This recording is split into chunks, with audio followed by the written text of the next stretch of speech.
আপনি কি আম খেতে ভালোবাসেন? জানেন কি আম গাছের প্রতিটি অংশই ভেষজ গুণ সমৃদ্ধ? আসুন জেনে নিই আম গাছের বিভিন্ন অংশের ভেষজ গুণ সম্পর্কে। আম গাছের পাতা ডায়াবেটিস ও রক্তচাপ নিয়ন্ত্রণে অবিশ্বাস্য কার্যকর করে।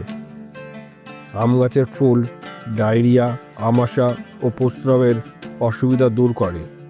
কাঁচা আম যদি খাওয়া যায় তাহলে গরমের হিট স্ট্রোক থেকে আমাদের রক্ষা করে। পাকা আম ভিটামিনে ভরপুর, চোখ এবং ত্বক রাখে উজ্জ্বল। আম গাছের ছাল দাঁতের ব্যথা ও মাড়ির প্রদাহ কমায়। আম গাছের আটি ডায়রিয়া, অক্সরোগ ও কৃমি দূর করতে সাহায্য করে। তবে মনে রাখবেন, অতিরিক্ত সেবনে কোষ্ঠকাঠিন্য হতে পারে, আর ডায়াবেটিস রোগীদের জন্য পাকা আম সীমিতই খাওয়া উচিত।